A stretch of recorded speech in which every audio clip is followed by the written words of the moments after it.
آج جو دنیا کی بدترین حالت ہے نا، وہ بحیثیت انسان ہمارے اندرونی حالات کا خوب پتہ دے رہی ہے۔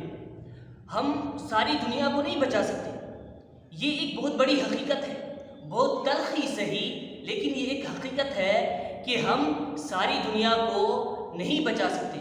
ہم یہ بھول جاتے ہیں کہ ہم کچھ دیر کے لیے خود کو تو بچا سکتے ہیں، لیکن ہمیشہ کسی صورت بھی خود کو نہیں بچا سکتے، کیونکہ اللہ کا اٹل فیصلہ ہے، قانون ہے اللہ کا، کل نفس ذائقۃ الموت، ہر نفس کو موت کا مزہ چکھنا ہے۔ اور ہم یہ بھول جاتے ہیں کہ ہمیں اس دنیا سے کہیں زیادہ آخرت میں خود کو بچانا ہے، کیونکہ اگر ہم اس دنیا میں رہتے ہوئے خود کو آخرت میں نہیں بچا سکے نا، تو یہ ہمیشہ ہمیشہ کا نقصان ہوگا۔ ہمیں خود کو اندر سے بدلنا ہوگا۔ شتر مرغ کی طرح ریت میں سر چھپانے سے کچھ نہیں بدلے گا۔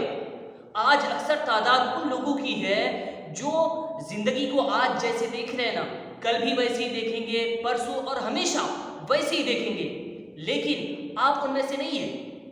آپ جانتے ہیں، آپ خود کو خوب جانتے ہیں، بل الانسان علی نفسہ بصیرہ، کہ بلکہ انسان اپنی جان پر باخبر ہے۔ ان بطش ربک لشدید، بے شک تیرے رب کی پکڑ بڑی سخت ہے۔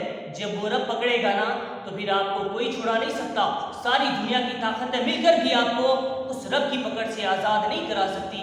اسی لیے اس دنیا میں خود کو بچانے سے کہیں زیادہ فکر اس بات کی کرے کہ آپ آخرت میں خود کو کیسے بچا سکتے ہیں، کیونکہ جو آخرت میں پھنس گیا نا، وہ بہت برا پھنسے گا۔